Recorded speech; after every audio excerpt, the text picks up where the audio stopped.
All right, everybody, welcome back to Cashflow Chronicles, August 13th, 2024. It's been a great day in the market for us. Mr. Patel, how are things been going with you with this volatility? It feels like we're on a little bit of a V-shape from last week. I mean, good in the sense that we're doing good on the portfolio and stuff.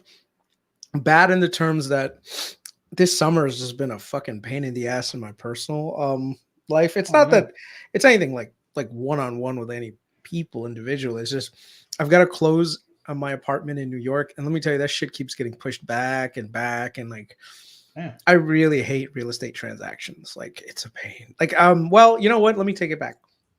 It's because it's a co-op. That's why.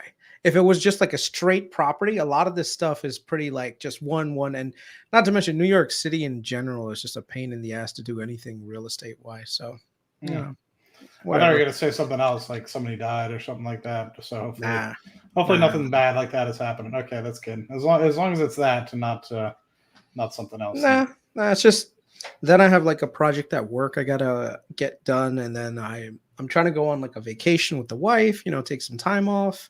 So it's like a happy wife, constant, happy life. Yeah, it's a constant like just barrage of things. Yeah, it happens. That's how life works sometimes. What are you gonna do? It is what it is, man. I personally was able to find a little spot myself at the end of August, and we're gonna be heading to Mexico, so it'd be nice to get a little time off, and then at the end of September I'll be heading back to Europe for some work stuff. But it'll be good. Who are you going to Mexico with? Tavis. Tavis is going to be there. I don't know if he wants me to say that or not, but so Tavis, we're trying to get Hot Roy down there. Who knows? Okay. Maybe I'm letting the goose out of the bag. Hopefully, I'm not going to get castrated. Johnny's funny. He's like, have Chris, kids, makes life easier. Nah, I don't know about all that. Then you got to I don't know. Anyway, it's a different lifestyle with kids. That's for dang sure. So I'm trying to think, how do we want to format this? I didn't update. I was on Bootleg Weekly just a moment ago, and so I didn't have an opportunity to update the banner at the bottom. But things are looking pretty good, man. I mean, but you still have a decent amount of opportunity kind of in the SPY if you think about it. Because we just got back to the 540s on the SPY, so 5,400-ish.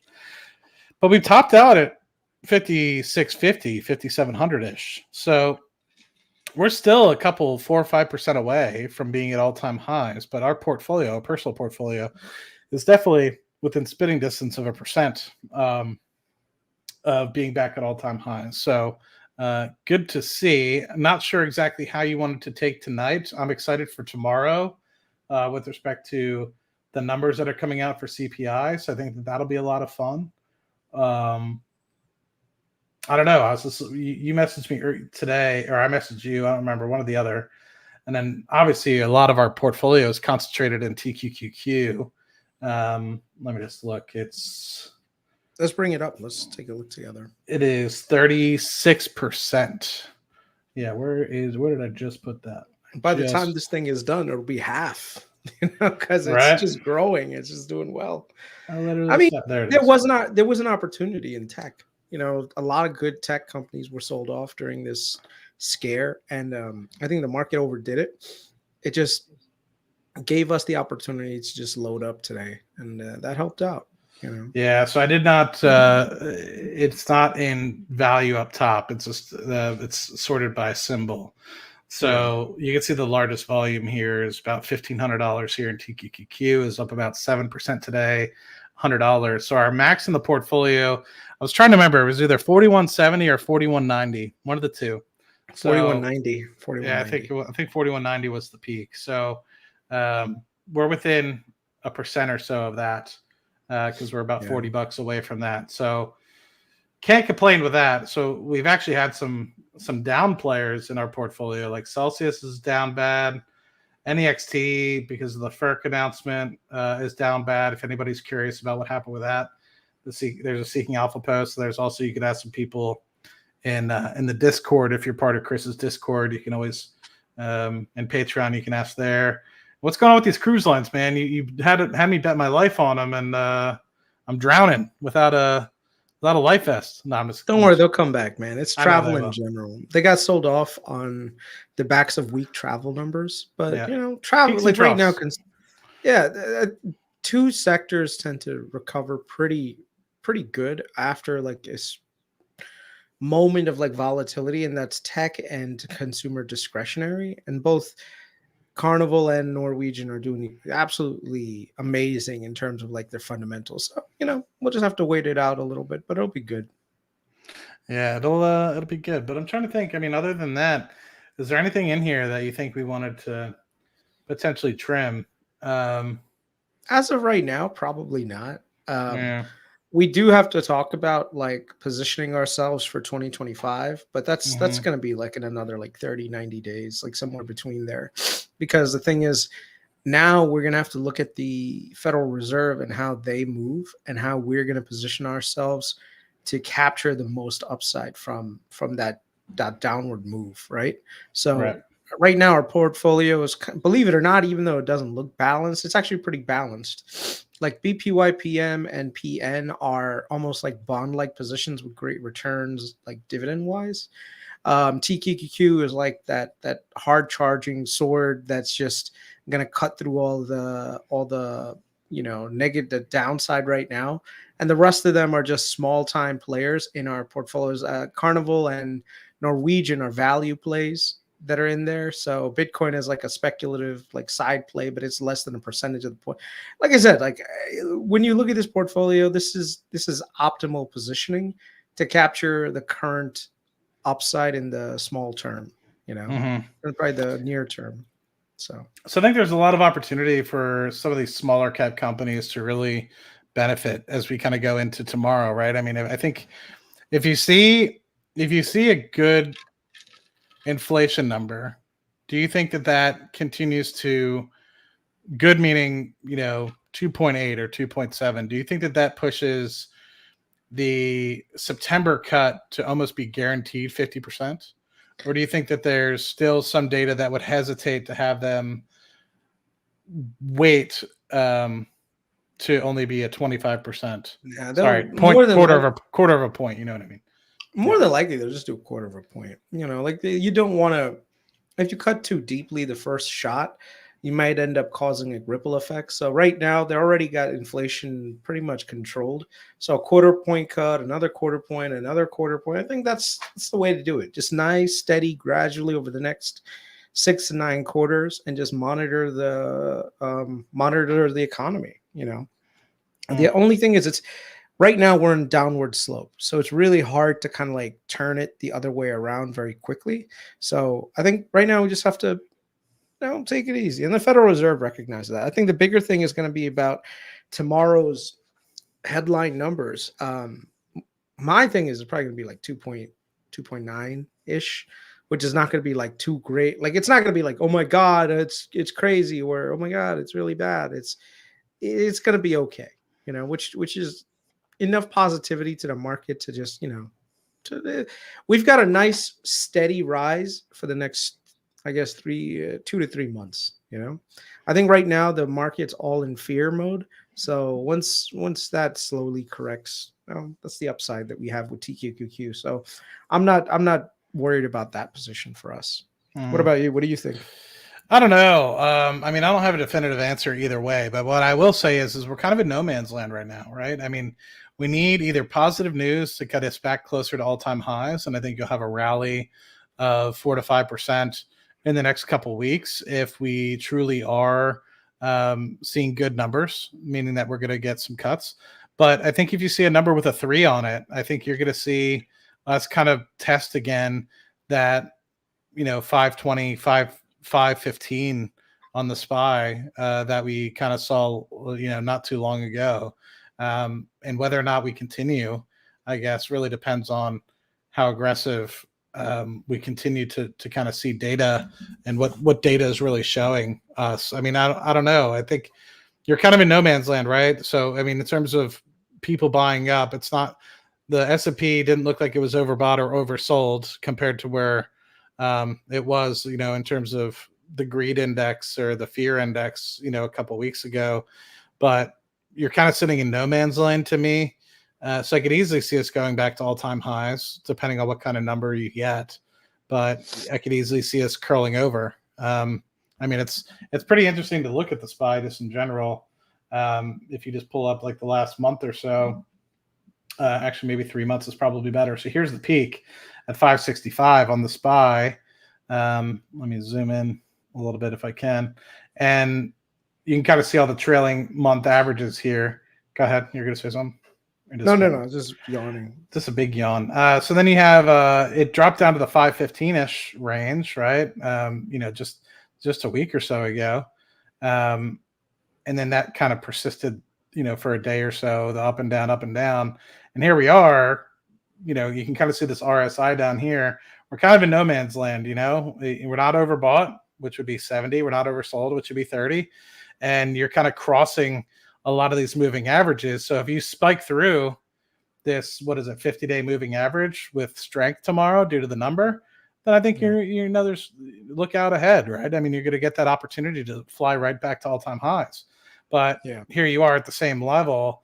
If you get bad numbers and you cross again below the 10-day moving average and you aim back towards, this 200-day moving average, I could easily see us getting back down to 500 in a really, really bad print if people really think that they're going to continue to push stuff off to maybe October, November, or December. So interesting to kind of look at, right? We haven't really fully recovered yet. We're at this resistance point, that we kind of were about a month ago, 4 or 5 weeks, maybe 3-4 weeks ago. This could be a slight resistance. And then this obviously, this 50-day moving average could be a resistance. But if we spike through it with force, then I think we're going back to all-time highs. I mean, right now the market's going to do what the market does. There's really, in terms of analysis, there's really not much to do other than I think the Japan trade is kind of done. So now the market's kind of just, getting past the wall of fear. And the best thing to do is just hold and see where we go. 2.6. You heard it here first. Yeah. Good luck with that. But yeah, I think you're starting to see some things come down, right? You can't see it. I wasn't sharing. Jeez, I'm sorry, everyone. Yeah, it's fine. Yeah. Fuel is going to definitely help July's numbers. The problem is insurance. Auto insurance has been pretty high, but eventually that'll come down as well. So used car prices are coming down significantly. Durable goods are coming down. Services are actually starting to come down a little bit too. So, you're starting to see value meals at McDonald's and KFC and everything else where they've got like $5 meals again. Yeah. Me and my buddy, so I was just like, hey man, like what was it? I was really craving Taco Bell the other day. It's like, man, F Taco Bell. And I was like, dude, don't talk about the bell like that. Like the bell's got feelings too. And he said something that was extremely true. He's like, man, he's like, some of these, like the beefy bean burrito used to be 89 cents. Now it's like $4, like stuff like that. And I'm like, my guy's got a point, like, and then I saw online exactly what you stated. Like they had a $7 box, and I was like, oh, it's like a $7 box. I was like, that looks pretty good.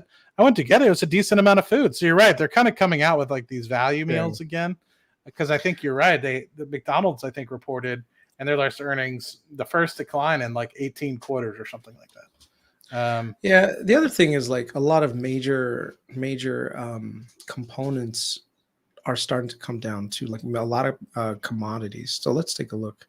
So if we look at, first let's look at steel, right? Steel, you need. Yeah, I haven't looked at a lot of those things in a while. Look at steel. Wow. Right. So steel and rebar, one of the construction, basic construction materials. Look at this. It's back down to pre-COVID levels. So steel is that because down. Nobody's building houses right now? Because mostly China. China right now is going through a deflationary cycle. So demand is really bad in China. So right now, Chinese steel mills are just dumping. So right now, you're starting to see like that go down. Look at the price of lithium. Lithium carbonate prices are literally down there. So EVs in general should be, like I still remember a year and a half ago, lithium was just on a tear. Now all of a sudden it's back down again. You're starting to see gold come down, silver come down. What are some of the other major ones? Pork bellies. Let me see. Pork bellies is another one. Beef? I don't know. No. Chicken? Think of wheat. Remember, because we had the Russian invasion. of Ukraine. So wheat prices went berserk, and that kind of like boosted up food prices. But look at where wheat prices are right now. They're back to pre-COVID levels again. Soybeans is probably the same thing. Look at that. Soybeans is down. Are shipping Back to costs up? pre-COVID I don't know. levels. I haven't looked at shipping costs. Let me look at Baltic dry rates.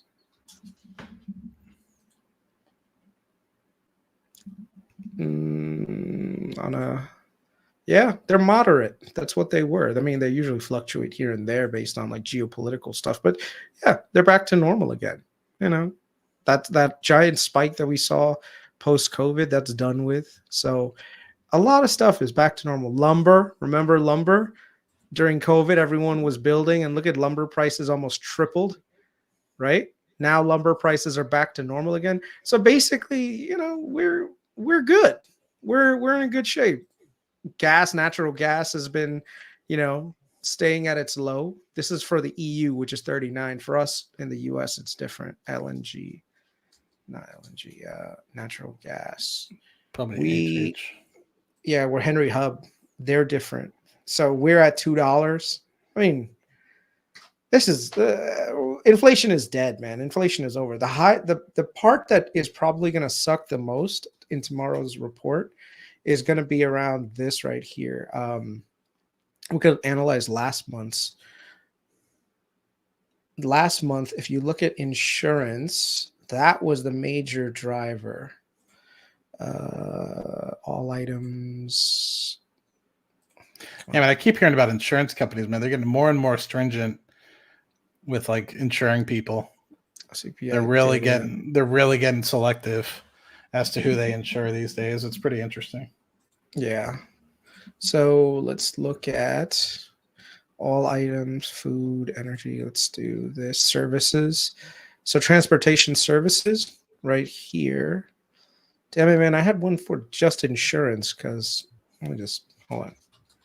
Insurance auto rates chart store. Damn it, where was it? Okay. Right here. See that? So if we look at this on a year percentage basis, this right here. Are you sharing the right one? Oh, no, I'm not. Sorry. Let me just share. There we go. So you see this insurance rates? Insurance rates spiked up, and that's one of the things. So if you look at a percentage from a year ago, this is what it looks like. So insurance was up there. So but that's like a small spike in short-term stuff.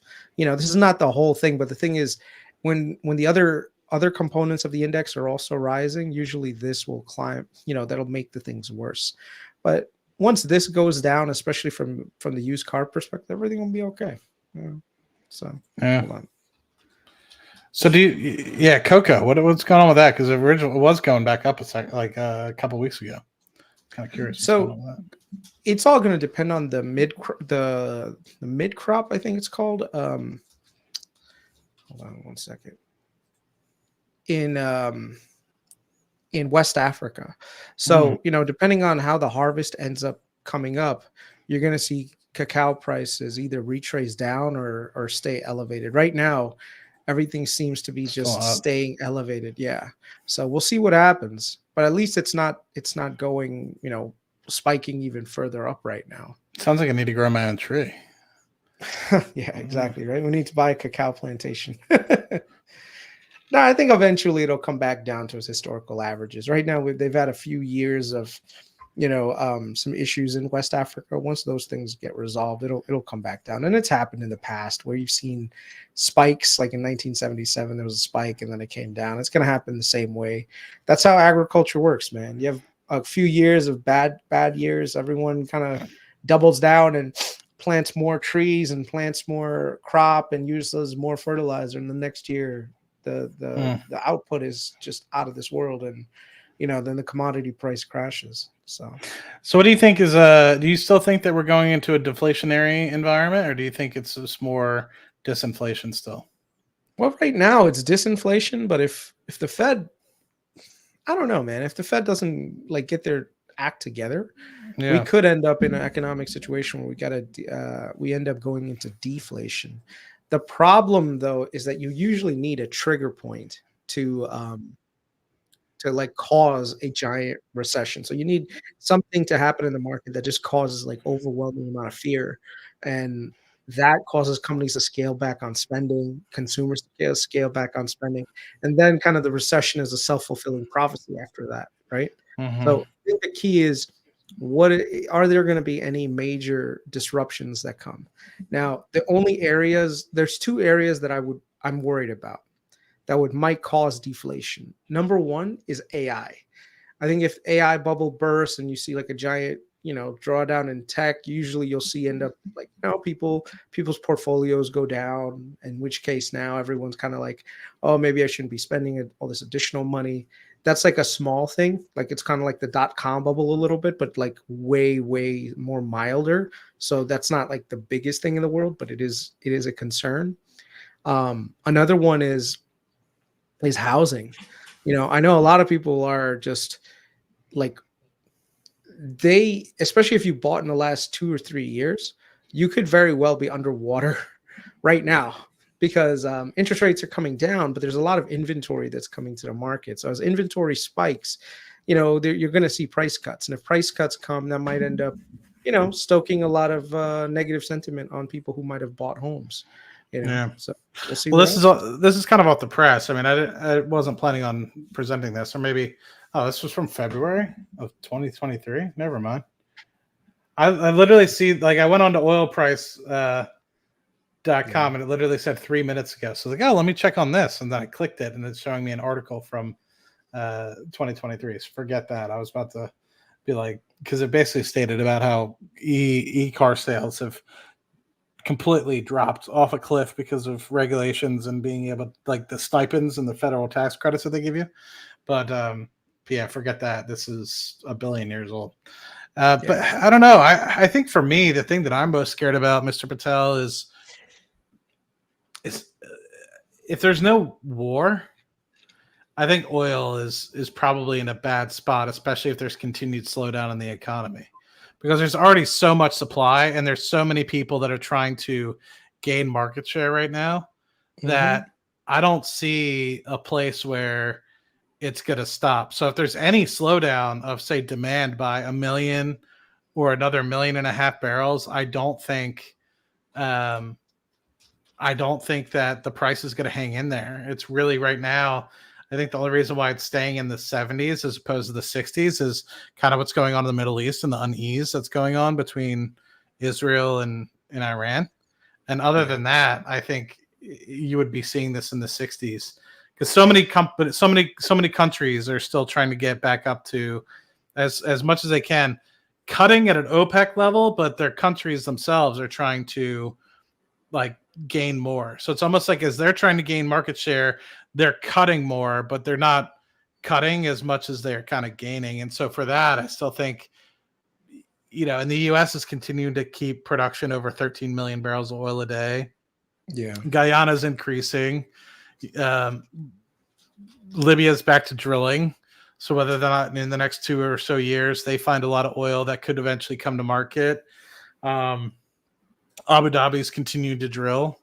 I mean, nobody's slowing down. And so my fear is if there is an actual slowdown worldwide, and that could honestly lead to a cascading effect as well, because if you see oil prices drop, then that might mean other prices for other things drop because, and then that would mean prices at the store drop, and that eventually could lead to year over year, but I don't know if, I don't know, is oil really could that really be a domino that cascades into deflation?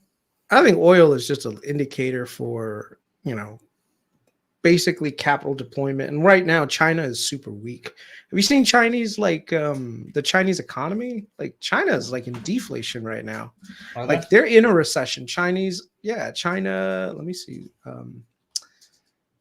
Yes, I am very bullish with Rocket Lab, but invest at your own thoughts, especially your own risk tolerance as well. My risk tolerance could be very different than yours. I wonder. My only thing right now is I wonder what the election is going to mean for us. With regard to some of the political decisions that come about, whether Trump wins or Kamala Harris wins.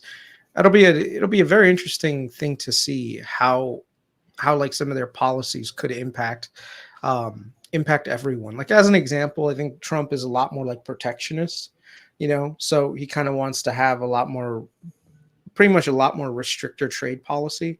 That could be good for American workers, but it could also hurt the consumer, because if prices end up going higher, that doesn't serve anyone. So we'll see what happens, man. So right now I'm at a point right now where I am going to say that we're going to probably have a mild recession. I'm not going to go crazy with it. I'm not going to worry about too much. I think we're past this mid-year correction that we really needed to get through it. And now is the time to just chill, I suppose. I mean, enjoy what's left of your August, right? So. Yeah, I'm still kind of curious. I mean, we're kind of sitting in this place where I'm a little uncertain, right? And change always brings about like what's actually going to happen. And I don't know. I think different things will bring about different reactions in the market. So obviously, the way I think about it is you have Kamala coming to office. Taxes are likely to go up more than where they are at today.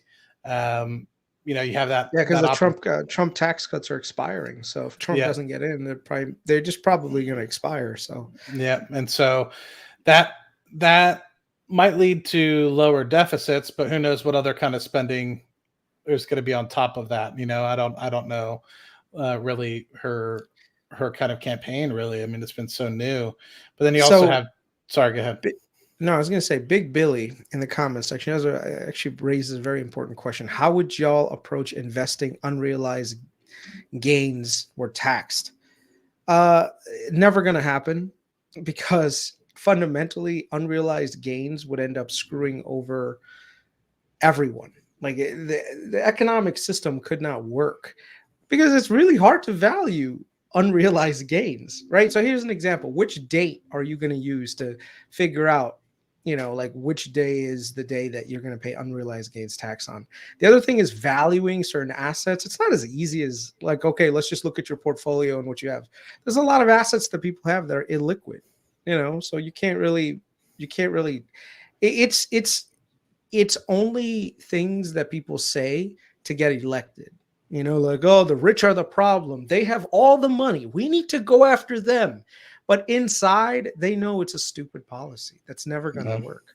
That's how politicians operate. There are certain things that are just talking points that they'll talk about all the time. Like, I'm going to do this when I get into office. I'm going to do that when I get into office. It's like, bro, shut the fuck up. You're not going to do anything. You don't have the power to do anything, because at the end of the day, you need both houses of Congress and you need the president all to agree on the same shit. So yeah, each one of these guys will say whatever they need to say to get their base to vote for them. And then once they get elected, it's like, well, I tried, but no one will also support me. And then it's like everyone has already forgotten about it, right? So unrealized gains, this is America, never happened. We basically, kick the British out on taxes. That's the one area that we're never going to go, which is taxing unrealized gains. There would be an uproar. Not to mention, most of the people that are calling for unrealized gains are Democrats, and their biggest donors are people of that class that could theoretically, get impacted the most. And a lot of it was for folks that actually had assets of 100 million or more, right? So I think a lot of us would be excluded from that. I think that, like Chris said, it's kind of like a scare tactic, right? I mean, even if it were to go through, it would be on the billionaire class or the 9-figure class. It wouldn't be on the 8 or 7 or 8 or 6-figure class, right? Bro, both political parties are in the pockets of the billionaires right now. Yeah, exactly. It's easy to see. The most liberal people, like part billionaires and the most rich billionaires, all this is a game. Okay, this is a shell game to make you think that these guys are fighting. At the end of the day, all the deals are done in the back room. They already have policies in place. I mean, this is just how the world works, man. We've gone to the point right now where, it's like Rome, which is give them circus and give them bread and call it a day. That's basically what we're getting right now. We're getting a little bit of circus, we're getting a little bit of bread, and the general populace, we hate each other too much to the point where we let these people rob us blind, basically take tax revenue and take all that money, send it overseas to fund all sorts of, escapades around the world, invest in bombs that we're never going to drop on anyone, invest in, like both parties. Okay. Both parties are guilty of this, so I'm trying to generalize it though. I mean, my thought process is like, let's just take, for example, a normal left versus right mentality, right? Trump gets elected, it continues to have the extension of the tax cuts. With that, I think you'll see an immediate rally in stocks, but with deficit continuing to go up, I think that you'll see like this worry of the consistent debt ceiling raises and everything like that until something changes with respect to that. And then there's the exact opposite where, they let's just say the Trump tax cuts expire, you're going to collect more revenue coming in through that, and you'll be able to, you'll probably see immediately, companies take a hit in the short term, but it might help out in the long term with respect to near term sort of, lack of deficit growth. But at the same time, is it going to hamper overall growth of the economy? Which generally I'm on the right side. I'm more of like if you cut taxes, you'll get more over time by allowing the economy to expand and everything like that. But maybe that's just me being a greedy prick. I don't know. So I don't know. I try to understand. What both have the pluses and minuses. Hail the Great brought it up. We need Independence Day. We need the fucking aliens. Okay. If there's one thing us humans we're good at is fighting aliens, at least according to all the movies I've ever seen. So, we need the aliens to come. But you know what's fucked up? I honestly believe there are two things that would probably happen. Number one, someone would try to fuck the alien. Okay. Someone would definitely try to fuck the alien. That's number one. It'd probably be you. No, it wouldn't be me. I'm not into that. No. No. Aliens are that I have a line. Aliens is way past it. And the other thing that would happen is there would be a sympathy group. Like, let's say right now, after COVID, I've realized that, like, let's say Donald Trump says, "Oh my God, aliens are coming. We need to defend ourselves. They're going to annihilate us." I bet you CNN would have a headline, Trump, xenophobic, wants to murder aliens, Right. Like, and the thing is, and what's funny is if the Democrats are in charge, right? I mean, and the aliens come, Fox News is going to turn around and come up with some bullshit like the aliens are coming to take your guns away, and the Democrats want to let that happen. It's like this is where we are in our political discourse, man. Jesus Christ. So, silly question. Have you seen the movie Arrival before with Isla Fisher and whoever the other gentleman is? Is that the one with they create a new language and is it? I think I remember that. I think I remember seeing that. Yeah. Anyway, I didn't realize, like, I watched it. It was on Netflix or something. And I was like, damn, that's a pretty wild movie where they create like a new language out of it and everything like that. And another thing, because I've been on Twitter too long now. So I'm pretty sure when the aliens come, there'd be a huge population blaming the Jews, like the Jews invited. It was the Zionists. It was the Zionists. It's like, what? I'm telling you, I feel like my entire Twitter like thread right now is just everything is pointing towards like what do you call it, anti-Semitic stuff, right? Yeah. So literally I'll be like scrolling and I'll be like, the weather is bad, the Jews did it. It's the Jews. Yeah. Whenever there's, and then like I keep getting, who's in charge? BlackRock is in charge. Who's in charge is BlackRock? Jews. And it's just funny. Maybe I need to stop looking at some of these. No, things. Man, it's those algorithms, man. Like is it you too? Is it you're getting the anti? I don't get the anti-Semitic stuff, but I mean, there's certain things where like you watch, like if you scroll I think this is what screws it up. So hopefully, like if you ever want to get like out of an algorithm, I think this is what you need to do. So if you're ever in an algorithm, so maybe Chris, give this a try, see if it happens. If you see something that you think is going to be anti-Semitic, scroll. And then if you watch something fully, once or twice. Let's do an exercise. Okay, this is my my Twitter feed. Okay, So we're just gonna look at my Twitter feed. The first one is flashlight, broad daylight, wild. I don't know. Best movie. Your Twitter feed is very much different than mine, Chris. I don't know who you're Westeros. subscribed to.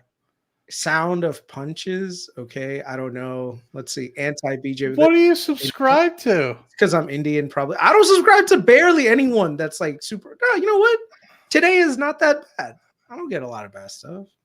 Celebrity rumors. Those wrist cams are only $29. I don't know. Today's not anti-Semite day. What the hell is what is your Jackie Chan celebrates his thing? Bro, today I'm actually getting kind of like okay stuff, you know.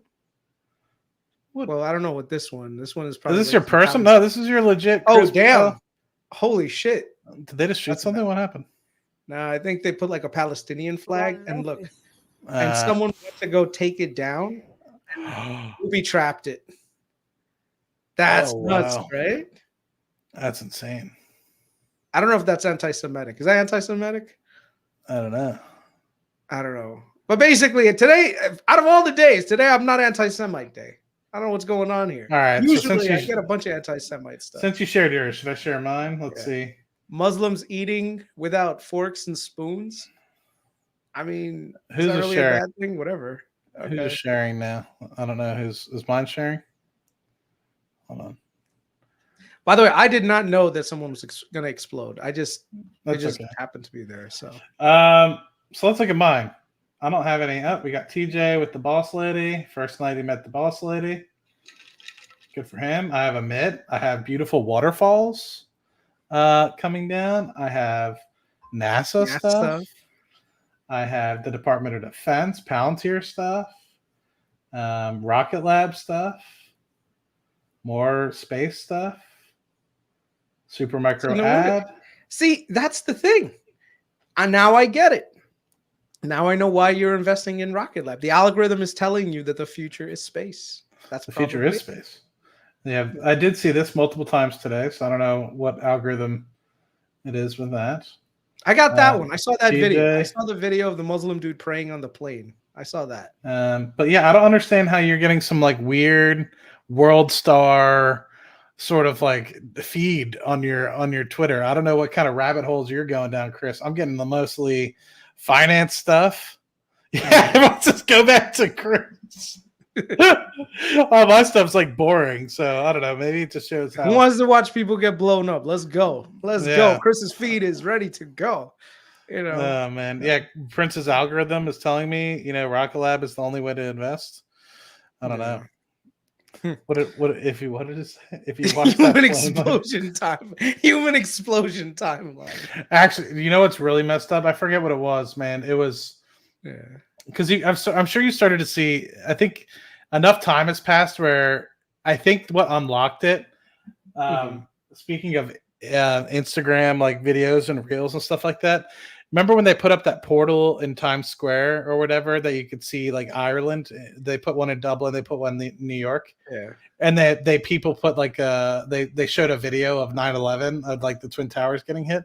So ever since then, I'm starting to see like 9/11 like memes, which is actually really effed up, but at the same time, so like now I can't unsee it. I was watching a video about some sort of cat, and then on the reflection of the car's mirror, I saw a plane flying in the background in the sky, right? Obviously the video was about the cat, but I was like immediately thinking that there was going to be some towers that come out of nowhere and get hit.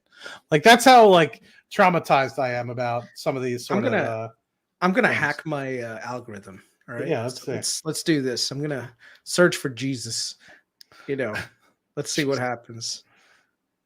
Let's see. Jesus. Give me God is real. Jesus. Okay. Search for Jesus. Hold on. Scroll up. Another one. Another one I keep getting. The punches. See, I just put Jesus. And what happened? I got someone gets punched in the face. Go up. Oh! See? Go up. Is that the Walgreens logo? Hold on. Right above Jesus' head. Is that the Walgreens logo? That's not the Walgreens logo, dude. It's a W. If anything, that's like the Lululemon logo. That's not the Walgreens logo. Okay. Let's agree to disagree. All right. Whatever. But see, I search for Jesus, and what do I get? I still get people getting punched and exploded, right? So, all right, I'm gonna hack my algorithm though. I'm gonna start looking at things that are more, like friendlier. Let's do cat videos. No, kittens. See, you can't do it. There's no exploding kittens. I hope not. I mean, there you go. Synchronized perfection. Maybe I have to follow some of these kitten people or something like that. Maybe. I'm actually a dog person, so I'm gonna do puppies. Let's do puppies. What the fuck? Oh, I saw that one before. All right. Chicken and me to feed them broccoli. Dude, that's messed up. You know what? I've been trying to convince my wife that maybe we should get a dog. Yeah, what kind of dog would you guys get? I'd get a corgi, but she's probably won't go for that. So we'll see. I don't know, man. I had a corgi. I had a pet corgi. Did you? So I, no offense to you, when I used to work at a vet hospital, which had a kennel. So like when people would go away for summer, they'd board their dogs for a couple days to go out on vacation. And man, those corgis were assholes. No offense to you. Maybe you had a great corgi, or maybe it was just they were super protective, right? Because like there were a few that were super sweet and cuddly, and maybe it was after they got to know me or whatever. But most of the time when you meet them, they would just like be super standoffish. And then you had like Labradors who like Labrador and Retrievers. They would always be the sweetest, obviously, but they're super dumb. So I guess it all just depends on what kind. The dogs that I liked the most were like Alaskan Malamutes. So they're really, really good companions for humans, but obviously are huge assholes to other dogs because they're super territorial. So like, I don't know. It's, I don't know. If I were to get a dog, I'd get a French Bulldog personally. So, yeah. Nah, man, I it's like this is really wrong to do this live. I agree, but what's the worst that happens? Well, what's good is my algorithm doesn't show the Asian girls anymore. Like I had like a month and a half solid, like last year. All I got was just uwu girls or what? Like it's just like Asian girls in bikinis dancing for some reason. It's like, oh, join my OnlyFans. I don't know. Some people really? I never got that. Dude, I don't know how I got. I have the random chick show up and like that's into stocks or whatever, and she uses as an avenue to trap dudes into her OnlyFans, but never like waves upon waves of them. It's like the rare and few and far between. I got a bunch of Asian girls. I remember because I got a bunch of Asian. There was this one time I was like looking at my follower count and that was just exploding. I was like, what is going on? Like I didn't say anything that popular today. So I looked and dude, all the ads were like Asian girls, like just like Chinese and Taiwanese girls just randomly. I figured out it was a bot farm, but the bot farm was all that. So, I don't discriminate, man. All color, shapes, and sizes. Someone said I had the Blue Chew chick with the fake bouncy balloons.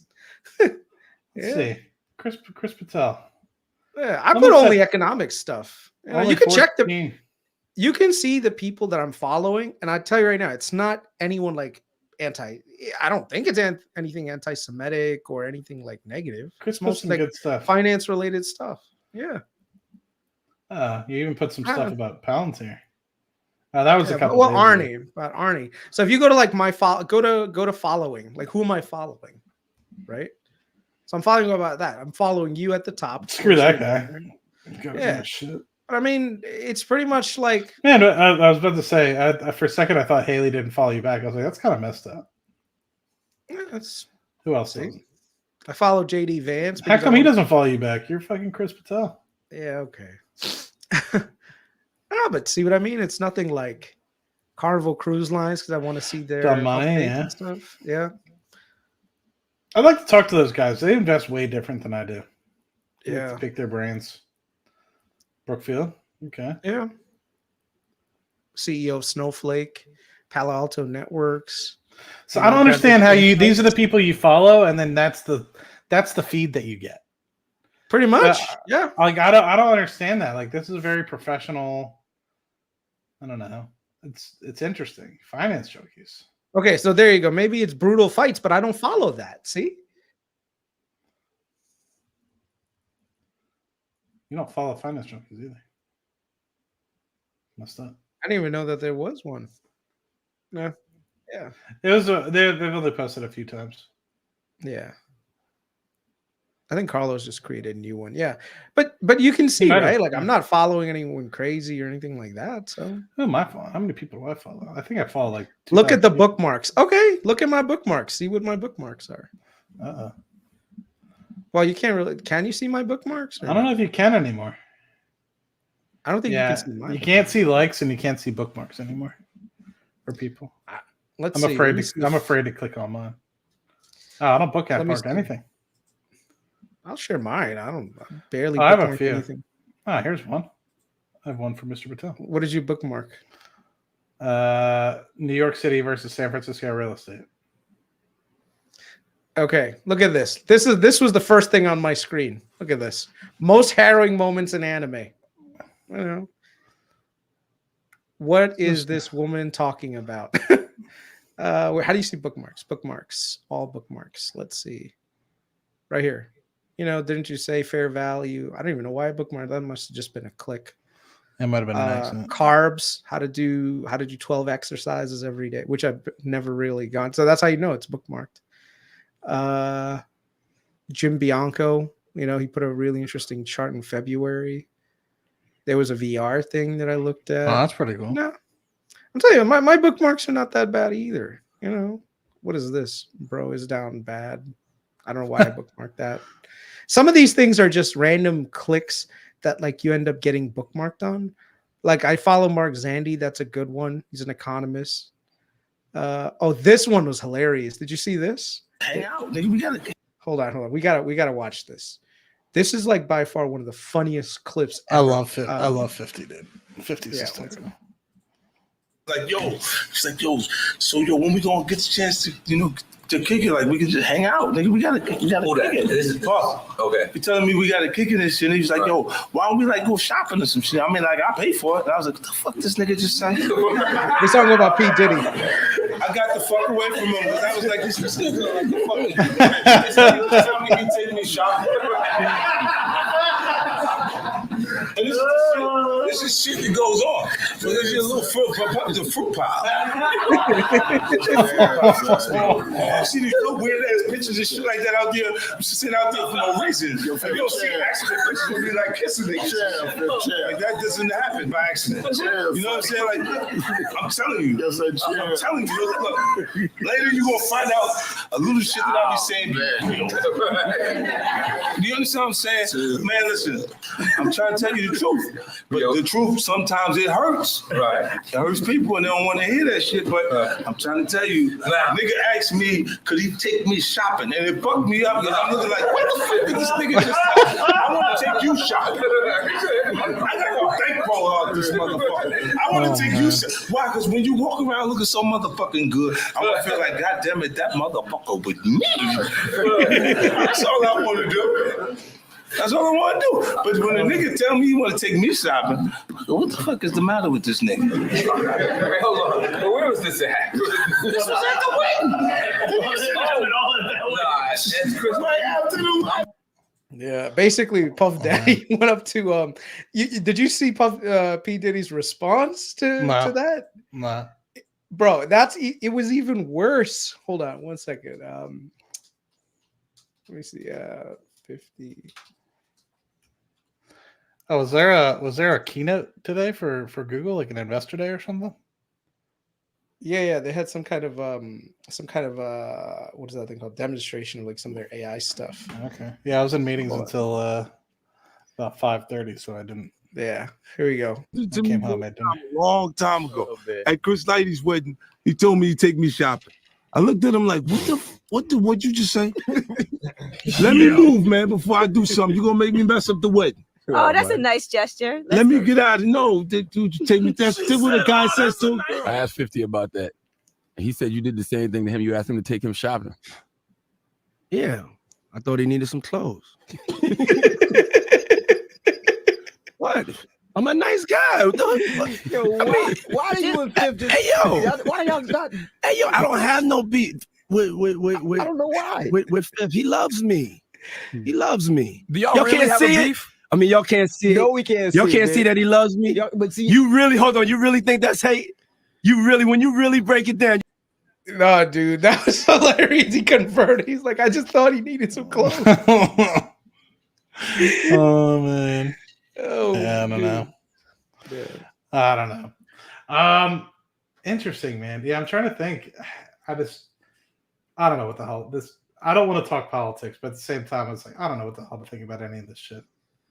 There's nothing to think about, dude. We're in like this zone, like limbos. Like I don't know. We're in like bizarro world right now. You know what bizarro world is with Superman? Yeah. Superman's alter ego, like up is down and down is up. Like, this is how we are right now. We're in fucking bizarro world right now. You know. I don't know. I don't know. Look, there's nothing we can do. I say we enjoy the next 6 months and just watch these two people go before we enter nuclear winter. And is that what you're saying? If the Jews have their way, that's exactly what's going to happen, right? According to my Twitter feed, apparently the Jews are the ones. I mean, I'm telling you, today the anti-Semitism was not there. Otherwise, bro, I am getting anti-Semitic content from the start to the end. You know, there's one time it's just too much, man. I don't know. So what did have Mia Khalifa and I did have Mia Khalifa in my thing. Why did I have Mia Khalifa? What was the bookmark for Mia Khalifa? Let's see. Hold on a second. I bet you it was something innocent because I really don't. Let's see. I'm not gonna erase anything. Let's see. All bookmarks. Scroll down. What it was Mia Khalifa. Okay. Who is this? Wrong answers only. Yeah, some of the responses are hilarious, dude. I do like these wrong answers only things. Yeah. So it's like Wiz Khalifa, the Sharmuta of Palestine, Congresswoman Lauren Boebert, you know, is that AOC? Trump's lawyer, Linda Lovelace. Yeah. Embracing the big what else do I have? Let's see. This is let's go open kimono with Chris's thing. Let's see. I'd be terrified. I don't know. That's the thing. The problem with me though is like I'll be watching this stuff late at night, and I mean this is I remember. Oh yeah, that's those the every other girl things are funny. Yeah, because they're all the same. Well, the reason why I actually bookmarked that one is because I actually like that background song. So just needed to. You need me to Shazam it? I'm all into those. those EDM songs.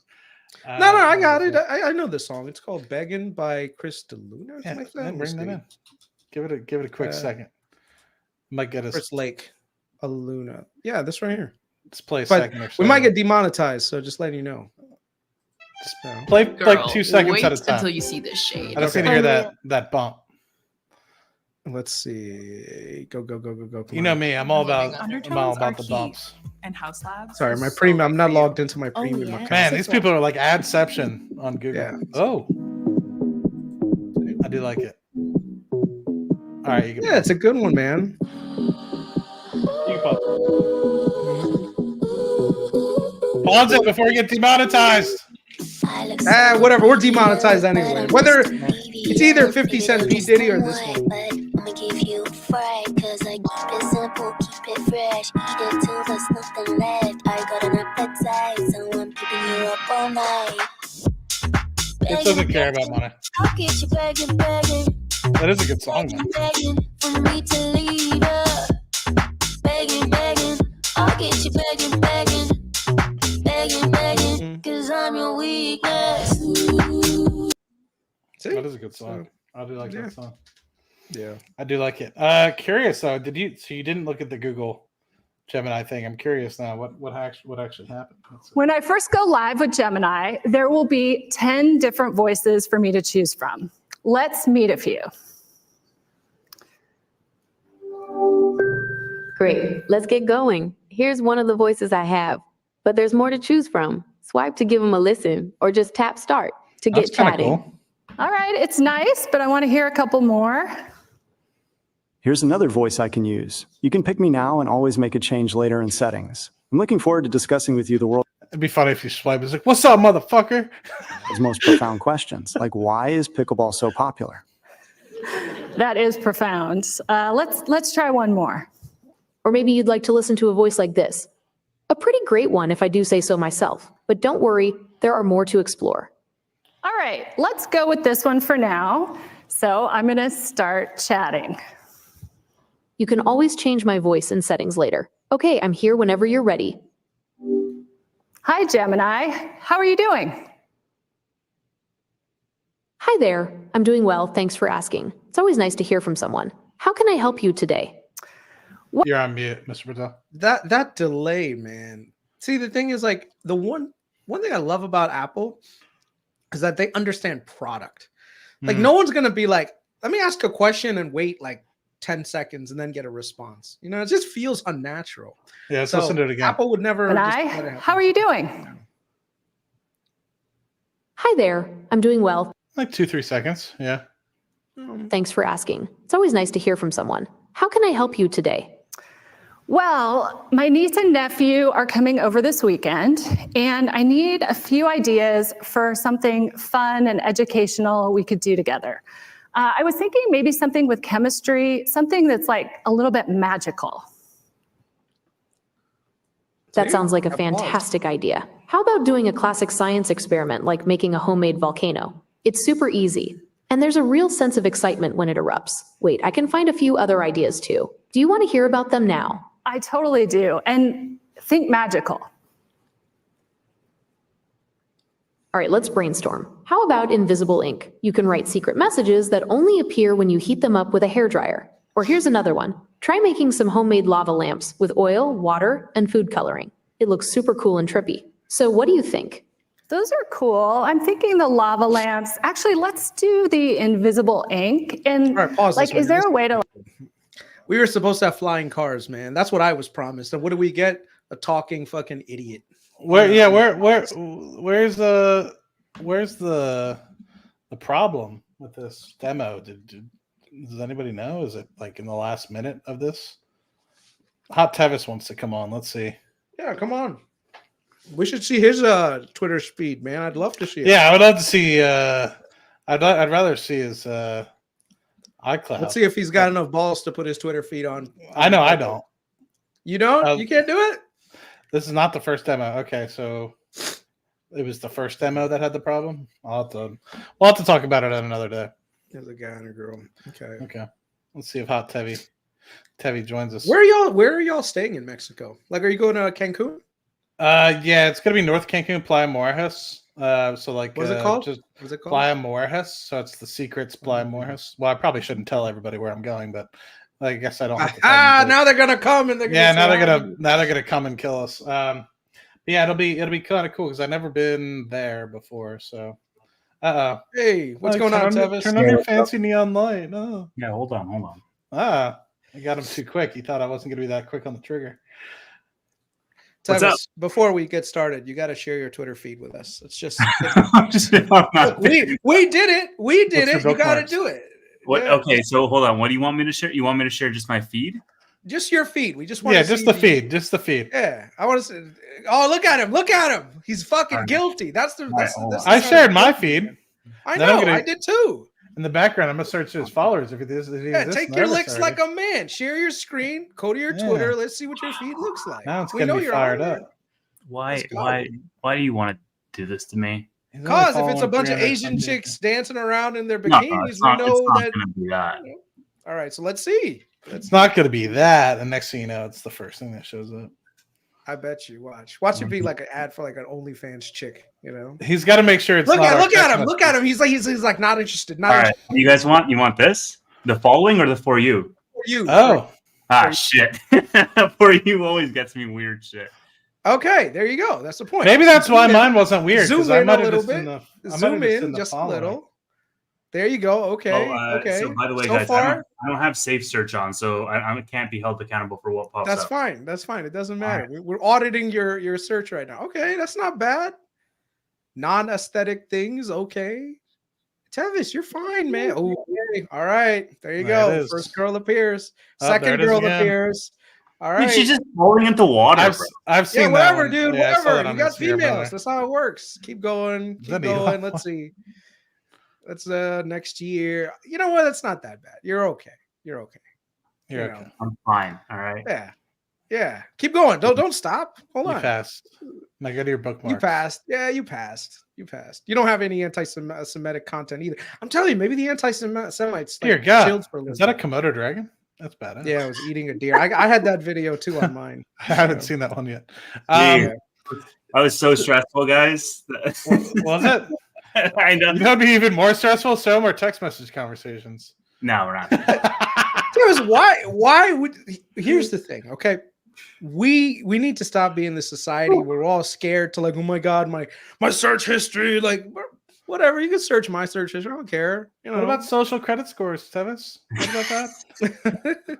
I live in a different country, Chris. All right, it's not the same country. Oh, that's right. I forgot. You're under Justin Trudeau, bro. Over there in Maple Land. Yeah. There's repercussions for my actions, bro. Is there? Even if they're gonna shut you down, you won't be able to get into your condo. Is that what's going on? What do you guys think about that whole thing with the UK saying that we're gonna come after you if you post like some stuff that like they don't agree with? What do you think about that, bro? Thank God I don't fucking live in the UK, you know? Because the thing is, like the personality that I have, if you tell me you can't do this, that's the only thing I want to do now. You know, it's like, oh, you can't talk bad about, you know, like the police. Fuck that. I want to talk bad about the police now all the time, you know? So maybe that's because I'm an American. That's what we're like. You can't tell us what to do. Fuck you.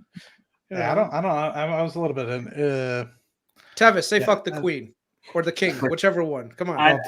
I'd be in prison, bro. I feel really? like.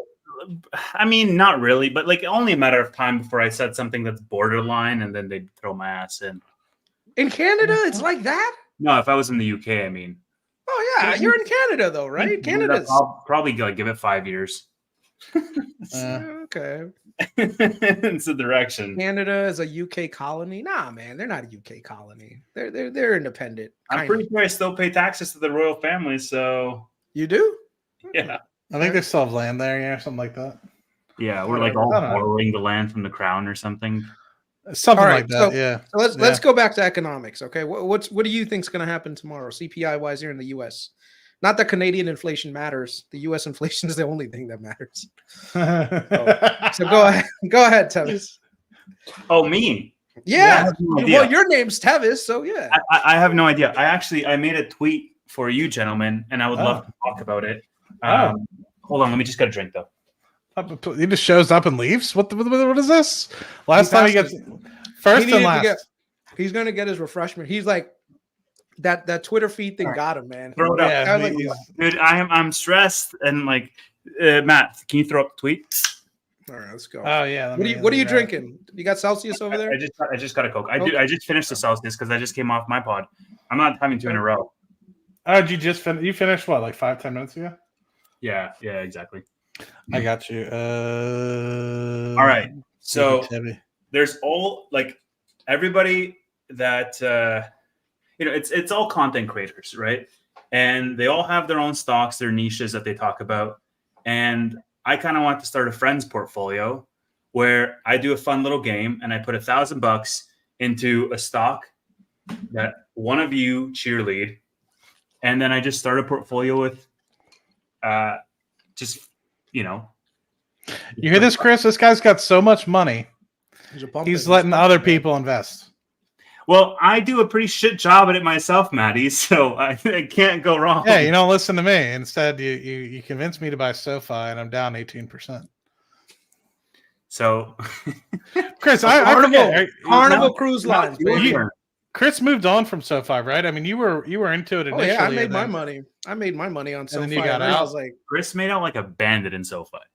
Yeah. How? What was the story with that? Because I know that was when you used to do Palantir Weekly with us. Was when you liked us, and then you got like Darth Chris, and then I still am Darth Chris. The thing is, okay, here's what happened with SoFi. Okay, I got in.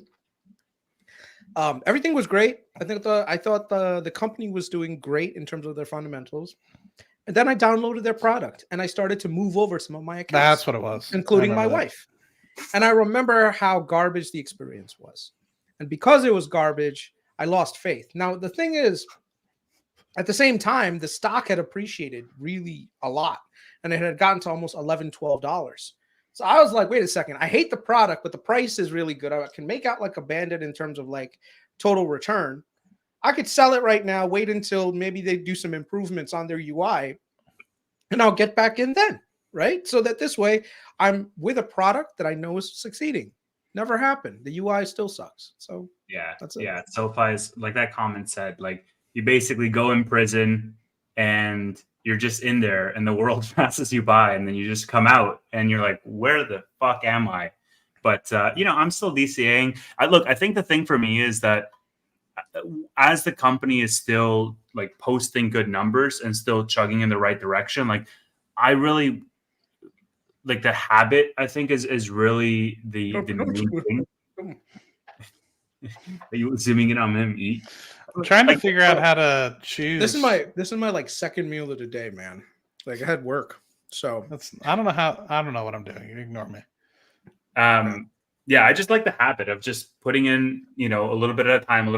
It's gone to be a big position, but it's still nowhere close to Tesla. Tesla was DCAing into it for like 3 years. So,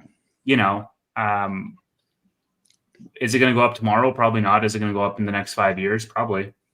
Or who cares about your loser position? What's your best position right now? Like what's outperforming your entire portfolio? Who's at the top? Broadcom's doing really well. Broadcom's doing really, really well. Is that the one you bought for dividend portfolio, or is that different? yeah, exactly. I think that's the best. You're gonna be so surprised at this, Chris. I think my best performer group so far year to date, strictly year to date, 3M. Really? Yeah, it's up. I'm up like 50% on 3M. Wait. Yeah. Weren't they at $100? And I knew it was eventually going to turn around, but isn't that jump insane? That quickly? Hold on a second. Yeah, and then obviously Bitcoin is good. Apple, doing good. Tesla, the stock that I bought this year is doing fine. Broadcom's doing great. Yeah, man. 3M is up 50%. When did you buy it? Beginning of January 10th ish.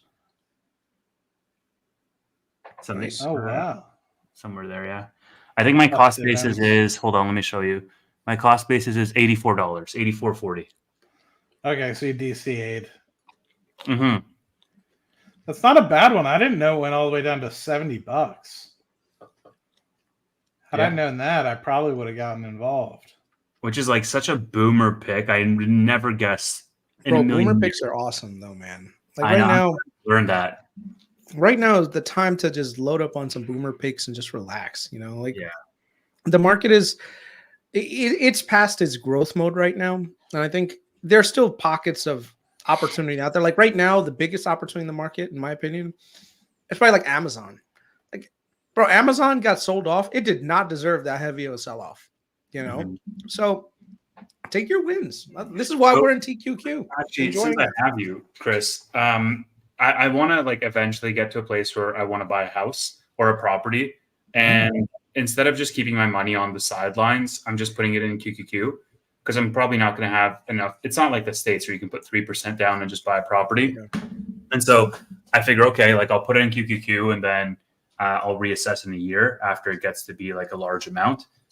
Apple, I mean, I bought Apple in March, and since then it's up like 20% or so after their earnings. They did well.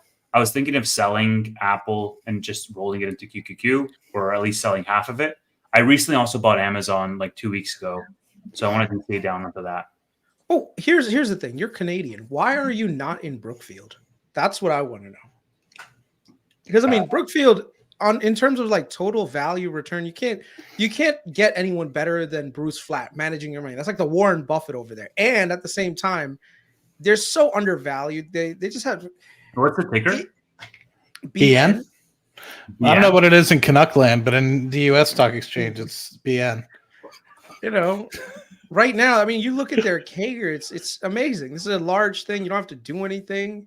They're invested all over the place, heavily diversified in all sorts of things, infrastructure, real estate. They've got almost $1 trillion in management right now, which means fees that they get are just crazy. They're doing buybacks, Yeah, I can buy it.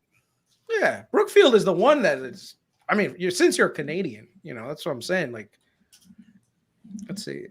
I'd say even this one. I don't know if you've BPYPM. Did you hear? Do you know what this one is? Like preferred shares in their property division. That's been doing nice. I watched the show of you guys talking about this because you have this in your YouTube portfolio, right? Yeah, yeah. And what's good is that they actually are pretty favorable to Canadians. You know, actually, let me see. Look at their You know what? Do your own due diligence with the tax file, I mean, the tax thing for you guys. For me, it's in a non-taxable account, so Chris, I'm chilling. you do have a freebie pick, no questions asked in the Friends portfolio. So if this is your pick, it's your pick, or you can pick a cruise line. I know you're big on those, but If I had to pick something that's like right now to think about, like from a valuation standpoint, 5 years, whatever you want, man. I think like Tanner's picking a video for me, so it is what it is. I wouldn't mind throwing $1,000 in Nvidia. Yeah, why not? I'll tell you right now, it's Norwegian Cruise Lines, NCLH. Actually, either Norwegian or CCL, but I'd say Norwegian, and I'll give you the breakdown very quickly. So, or even Royal Caribbean if you wanna be in it. But here's the basic gist of it. Okay, let me just actually let me pull up another thing. Are you gonna do Royal Caribbean again? Let me just do. Y'all should. Have you been on a cruise yet, Tevis, at all? I think when I was like really young, but not as an adult. No. Yeah, it's amazing. NCLH. So if you look at this, I could Norwegian be cruise lines going on a cruise line for sure. Y'all should go, man. That won't be hard. That you won't, If you look at their EPS growth, EPS is like gonna CAGR at almost 30% per year. Now, everyone's like, well, how are they gonna grow their revenue growth only about single digits, but they're gonna grow their EPS by a crazy high margin? Well, the thing is, they have a lot of debt on the balance sheet that they're delevering, and their cash flows are growing like crazy. If you look at this on an annualized basis in revenue growth, look at this. The revenues have absolutely killed it to more than pre-COVID. The only thing is their interest expenses have also ballooned along with a lot of the ships that they acquired, and the interest on the debt started to go up. The good thing is once interest rates come down, this interest expense goes down along with it, right? And as they pay down the debt, this goes down, which means that more of that earnings is going to be retained by shareholders. And that's where you're going to see EPS just kind of spike back up to like pre-COVID levels, around $4 or $5. This company trades at about this industry about 14 PE. So if they get back to their level by 2028, which is very doable, about $3.63. That's what 3.63. And this is the current forecast times 14. It's like $50, right? So you're looking at what, a 3x in a company that's profitable, that's making money, that's in an industry that's growing, that caters to these old rich boomers that have nothing to do but spend their money. Yeah, actually wouldn't be. Now that it's kind of down in a trough here, maybe I'll pick some up before the market opens tomorrow. Yeah. So why Norwegian over the others? A couple of things. They cater to the more upper end of the consumer segment, and the thing is, in terms of like total weakness, that segment hasn't shown any weakness in spending. Like I said, for cruising, you need two things: you need time and you need money. Boomers have both. They're going to look for a more premium offering that NCLH is going to have. That it's a little bit more quieter. So you have to look at each cruise line a little bit like differently. Like Carnival is like party, great for young people looking to get away for the weekend. Someone said it's like the Spirit Airlines of the cruise world, so that's one thing. Another thing to consider also is Royal Caribbean. The ships are massive. They have great profitability. But at the same time, the valuation's already kind of like gotten back to its pre-COVID levels and then some. Norwegian hasn't got back there yet. Neither has Carnival. So over the next couple of years, these are the catch-up trades that you want to be in. Cool. So that's your pick, Norwegian Cruise Lines. Yeah, but fuck it, man. Why not? Norwegian. You're like, fuck it. It's your money. It's your money, yeah. Is it more about I would do safety? options. I would, believe it or not, I do Norwegian options, not even stock. I leaps? do options. Leaps. Yep. With They where have it's at right now, December 20. yeah, go Yeah. ahead. I want to hear this one. They have December 2026 leaps right now. And believe it or not, the leaps are actually super cheap. And the reason why they're cheap, I'll tell you over like when the camera's off. But it's definitely worth being in. So What strike price? I'll tell you offline, man. I don't want to give it out right now. All right, so you don't want me pulling it up. Okay, I was going to pull it up. Yeah. So question about this one. So if you're going to invest $1,000 of your hard-earned money, yeah, I want to know: do you want it to be less risky? Do you want it to be the highest return that I think you could be? Did you read this tweet?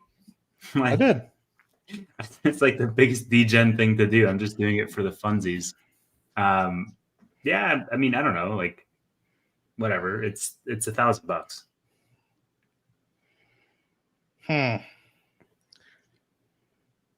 It's not going to make a difference either way. If it goes 5x, it goes 5x. If it goes to 0, it goes to 0. Either way, it's not going to change my life, Matt. I know. I want to win. I don't give a shit. If it goes like 2, 3, 4, 5x, it's another vacation. There you go. You want to know something? And I'll give you a secret trading thing that I've done over the last like 5-6 years, and it works out really well. It's a play on volatility. Let me just show you guys really quickly. Just hold on one second. Actually, no, we're sharing the wrong screen. Stop sharing. StreamYardception. SVXY. Okay, have you heard of this before? And Matt, you probably know. What, shorting the VIX? Yeah. So anytime you see the VIX go absolutely berserk, right? One of the ways that you can make money is just being short the VIX, and just chill. Just wait until the VIX has calmed down a little bit, and then just ride the wave higher. And it happens maybe like once every like 5 or 6 years. Like we just got it happening. It happened during COVID. It happened now. But you see the VIX always spikes during like these moments of like craziness, right? But then as kind of like the economy and the news comes out, everything kind of calms down, because that's what it is. You can't have the VIX just spike endlessly forever, right? So when you start to see this move down, you just short the VIX, right? And you can do that very easily with SVX right here. And look at this. It was a nice 25% run in the last 5 days. Yeah. Since 8/8. Me and Matt had it for a little bit. You know, we kept it. That's how we navigated this short-term bullshit that just happened. You know.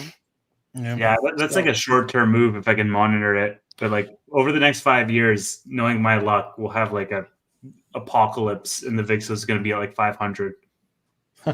So maybe. I'm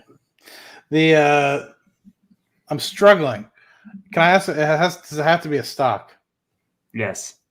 Okay. I was just saying, there's another thing I was talking about with Chris earlier that I think that I'm trialing in my portfolio, and so far it's been pretty profitable. So I was wondering if I'm trying to get you the most money. I'm just gonna say Rocket Lab. You could just join my Patreon. You could just join there it is. You know, so that's the best investment anyone could make, right? Like there's people in my Patreon right now that they've got winners on top of winners. So I'm gonna say Rocket Lab, because by 20, right? Is this gonna be January 2030 that you display this? Like, what's the deal? I don't know. What year is it? It's 2024. So I don't know. Yeah, sure. January 2030. Yeah. So I mean, if I'm alive, I'll do it. What's that? If I'm alive, I'll do it. Oh, hopefully you'll be alive. I'm pretty certain you'll be. You never know, though. I guess we'll find out after our trip.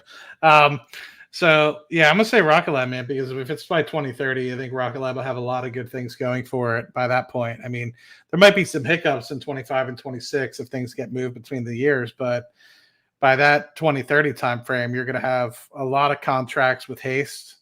You're going to have a lot of electron contracts. You're going to have a lot of neutron contracts. The space systems division will be growing at that point. So I'm very confident. Tevis, I'll change my answer. Just do BPYPN. PN? Dude, that's an easy PN. That's an easy double. BPYPN. It's a preferred equity REIT for Brookfield. How about Yeah. How about I do Norwegian and I buy BBYPN regardless in my other portfolio? Yeah, go for it. That's not a bad deal. Yeah.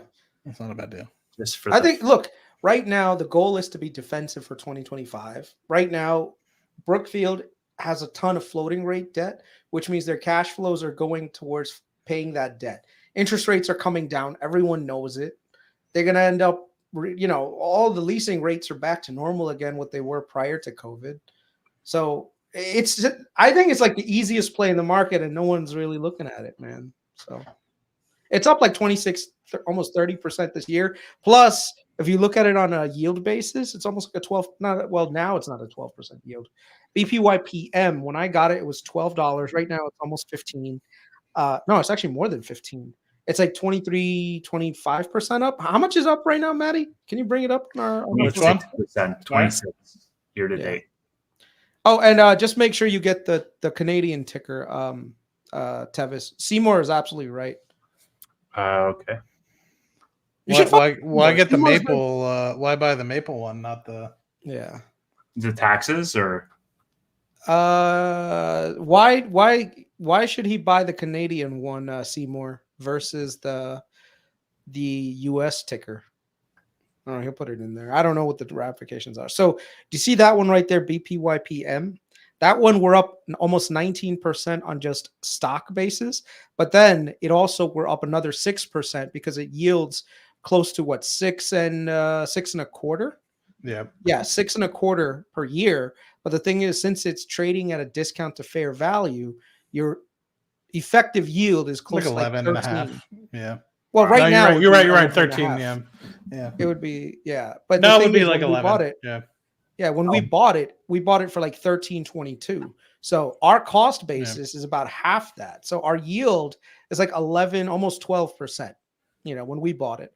Right now, BPYPN has a lower yield, about 5.75, but at the same time, the stock price is only 12.27. They pretty much can double this. So right, the fair market value of this is going to be close to 25. So all this needs is just a little bit more, basically security, and this thing will ride back up to its pre-COVID levels. The other thing is with this one, since it's preferred, you're standing in front. All the equity holders, and their main equity holder, because they got privatized, is Brookfield Asset Management. So it's in a pretty good place. And also at the same time, it's the effective yield on this thing per year is almost 11.5 to 12%, right? So 5.75 times 2, that's like 10 point. That's 12. That's 11.5. So you're getting almost 11.5% dividend yield plus the capital appreciation of about 100% over the next couple of years as interest rates go down. I mean, you could do a deep dive into their balance sheet and their last quarterly report and just check it out. And part of me wishes I had the cojones, man. Just be like, you know what? I'm going full port and just be in BPYPN and just be like all dividends just coming in. I'm about to put $250,000 in it in the next like 30 days. I'm not going to tell you when. Because the one problem, and be careful of this, Tevis, if you do want to put some serious money in it, do not go crazy with it because the volume on this is not that high. With preferred equity, there's not a lot of liquidity. So the thing is, like, your bid and ask, especially if you do a market order, is going to get fucked. So don't do that. I remember when we were chatting about we moved from BPYPM and touting that one, Chris, to BPYPN, and everyone in the chat was buying up BPYPN, and like the entire float was pretty much the Discord, and it went up to like 1350 and like the matter, and then it slowly came back down to like 12 something, and everyone's like, stop buying so goddamn much. It was actually kind of funny. As Seymour says right there, as a Canadian, it's easier to invest in the home country currency, no exchange fees, no taxes, and no dividends. Yeah, absolutely. Yeah, I'll buy BPYPM in the dividend portfolio. Do your research first. Don't just say, okay, I trust. Yeah, like I'll read into it, and then if I like it, I'll buy it in that portfolio. Yeah, I'm not putting $250,000 into They have a lot of. Look, if you look at their properties in Brookfield, let's just quickly deep dive. Well, not deep dive, but let's just do a quick dive into them, okay? And now my keyboard is crapping out on me. I got to change the battery on the keyboard. But Matt, do you want to bring it up? Which one? Go to BPYPM or N, whichever one. Go to Brookfield's website and go to their latest quarterly filing.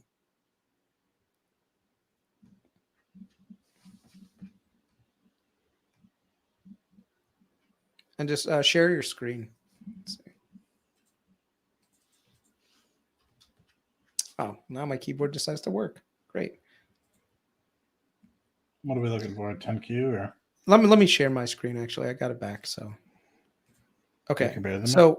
So these right here, these are the different preferred units that BPYPM has. And believe it or not, if you look at BPYPM, there's a lot of them. Yeah. This is something that not a lot of people know. Watch this. Let me go to TSX Insider Filings. See, you didn't know I actually looked at Canadian SEC either. Let's see. Brookfield Property. Actually, let's see. Insider name company. So if you guys ever want real information on companies, don't just go to the company's websites. Actually look at the regulators that deal with these guys. Usually helps a lot. So if you look here, this is Brookfield Properties, the preferreds, right here. All of this stuff is direct ownership by insiders, right? Insiders have been buying, and they've been buying the preferred shares. So let's see. Do you want to transaction with remarks? Yes. And one of the things that you're seeing, hold on. Brian Kingston, who's like the head of that specific division. Family name, given name. Kingston. Brian. Right here.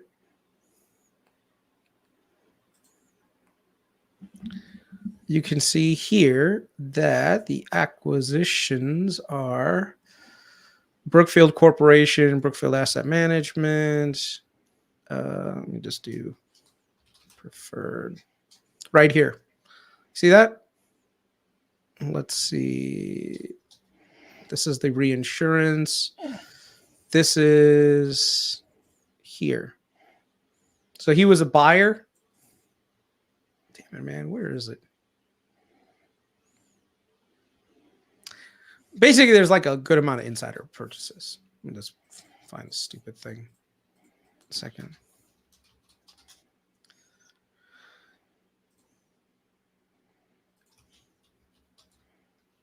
Brookfield Corp.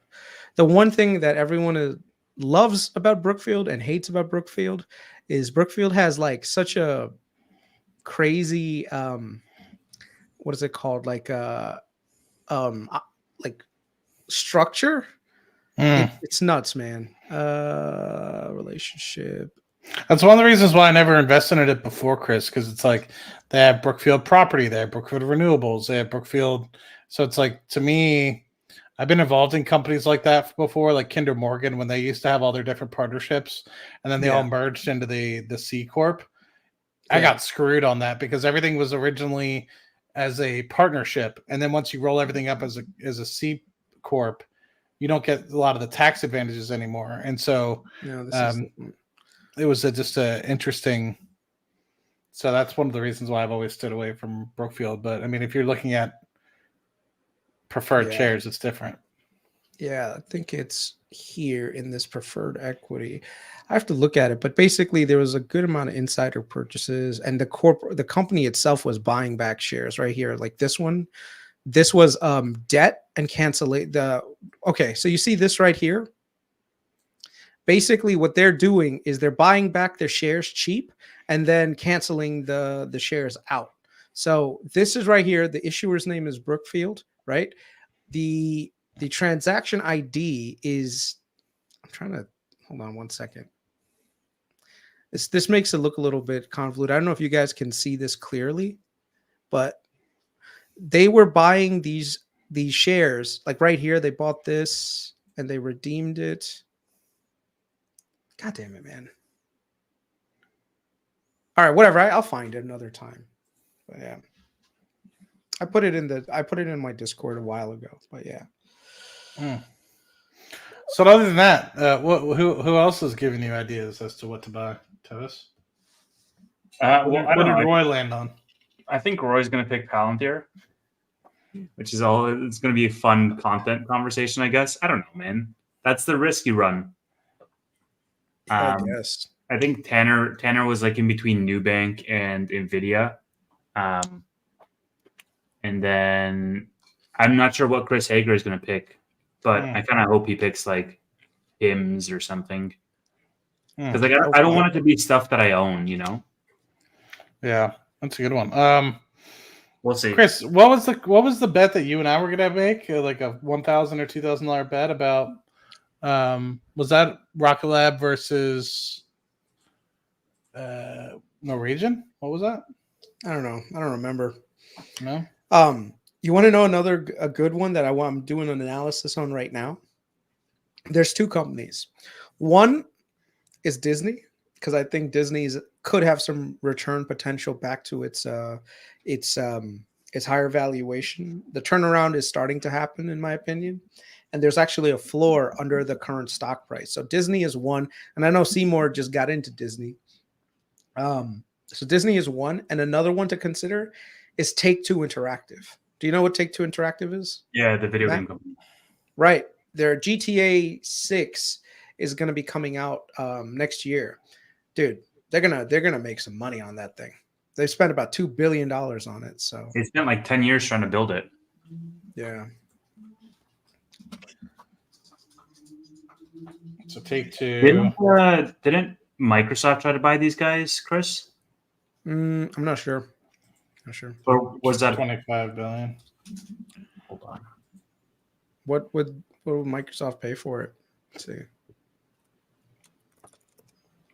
I don't think they could get past regulators on that one. Maybe I'm thinking of Activision. Yeah, Activision is the one that Microsoft bought. Yeah. Right. Okay. Yeah. Yeah, they already bought that one. I'm still pretty surprised about that 3M, to be very 100% honest with you. But yeah, Disney down at 85 is also because we haven't seen the Slack, Chris, but as you well know, I mean, maybe that's something we can look at. I mean, I'm assuming they already looked at their earnings already posted for the quarter. Yeah, I'll bring it up. But let me just show you guys one of the reasons why Disney has some good return potential. Okay. So we have to look at Disney.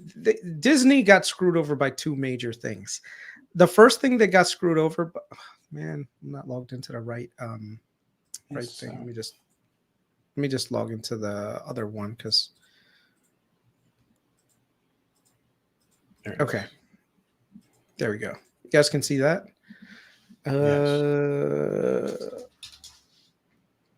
Okay.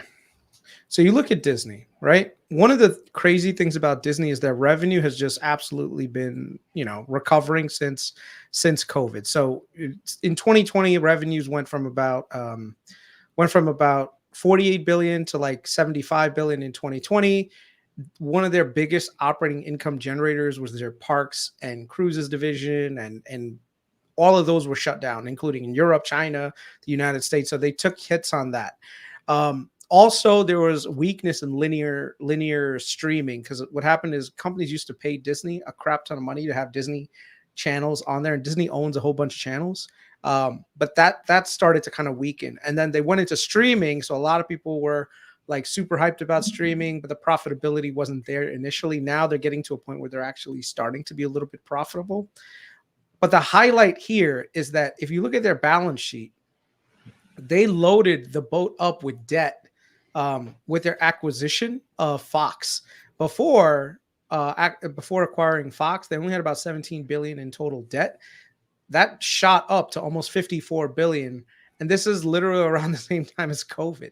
So now that they're actually working down their debt is coming down significantly, which means more value is going to go to equity holders. And if you look at them on an operating income basis, you can see that they're actually generating pretty good operating cash flows back to normal again, right? So this gives them a lot of optionality to do more stuff. So what are they doing? They're investing in parks, they're investing in cruises, they're investing in just, getting more sources of revenue, while their streaming division is starting to actually catch up again. Now they also started to do share buybacks, which they were heavy share buybackers like in the past. So they reinstated their dividend and they're doing share buybacks. So, Yeah, and I think this was probably one that you were going to hit on eventually as well, Chris, which is their streaming business is actually starting to make an operating profit versus a loss, right? So when you and I were looking at it last year, they were still losing about $700 to $400 million a quarter. Now they're actually starting to get to a place where, for the first 3 quarters of this year, keep in mind Disney always runs a quarter ahead. They're kind of running at a $200 million loss, but going forward, it should be, something in the fourth quarter, or I guess the next quarter, maybe something where it's $100 million profit. And it's only strengthening, right? I mean, for the people that are kind of unfamiliar with it, this is their streaming network, right? So they have Hulu, which they own 80% now, Chris, of Hulu? Almost, yeah. Yeah, they're almost done with their purchase. Nat Geo, Disney Plus, ESPN, all that, right? So, I mean, they have a lot of opportunity kind of going forward with it. So there's that piece. And then this is what fired me up, Chris. I mean, I hadn't seen this in a while, but this is what fires me up, which is quality content kind of coming back. So, with Robert Downey Jr. coming back, dude, that was a great move on their part. So you have Doom. Sorry, go ahead.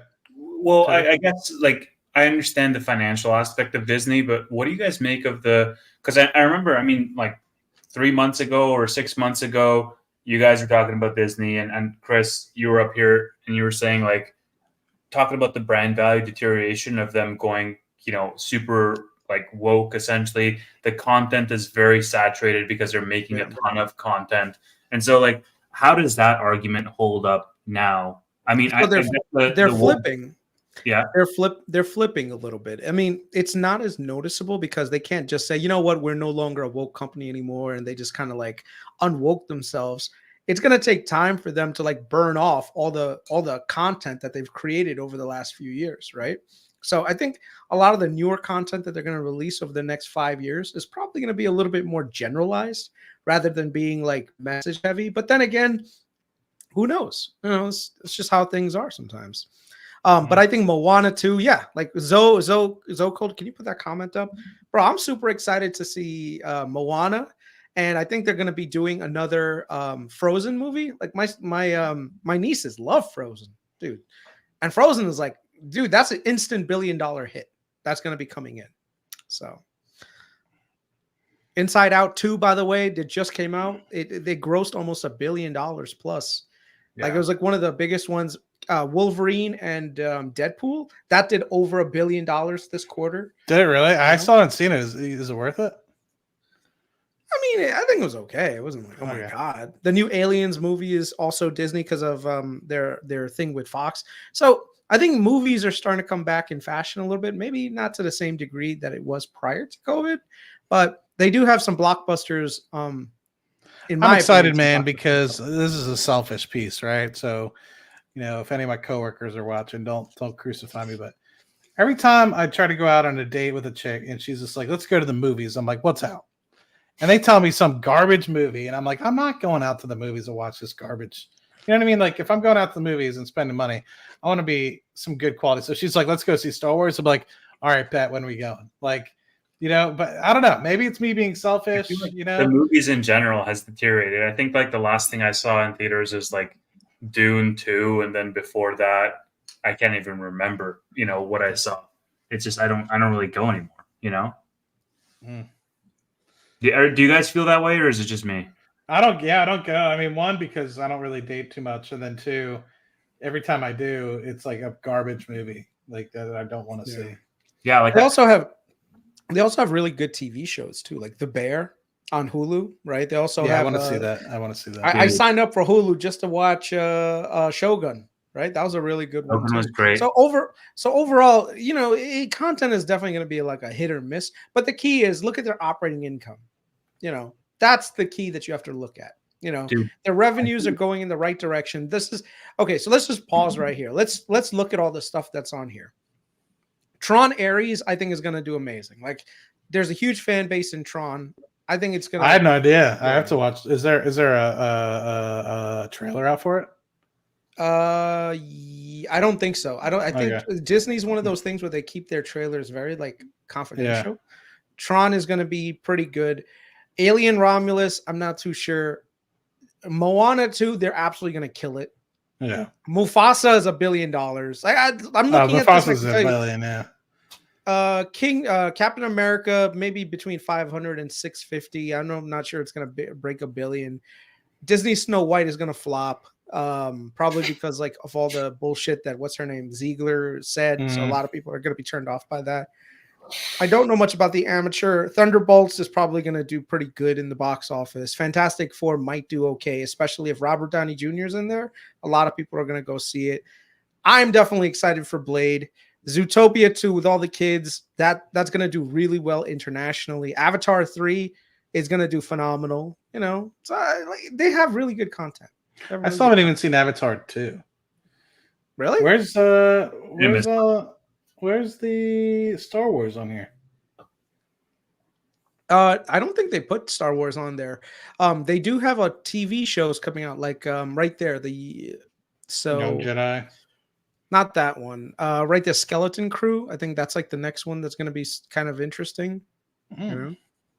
Yeah. I heard the last Star Wars show was pretty bad. I can't remember what forgot what the thing was. Yeah. It was like getting boycotted and shit. It was like brutal, apparently. This is actually pretty smart. I remember them doing the movies and stuff, but I don't remember them ever splitting out sports and what their deals are with sports. I think that's pretty wise.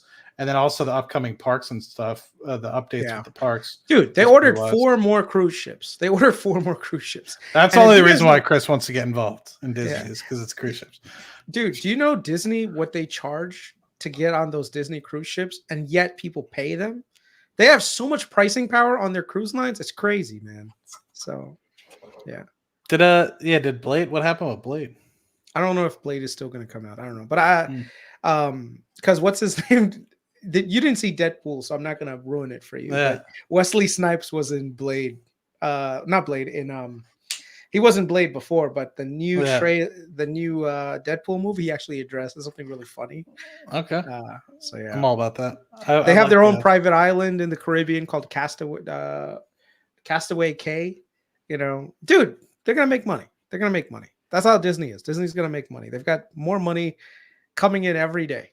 So, and as they pay down the debt, it's the new park for villains. Yeah. So I do more research on Disney, but I think that there could be a theoretical bottom in the 70s. So we're not that far off right now. So if I had to make like a nice generalized long-term bet, I'd say Disney was going to do well, but I'd probably wait.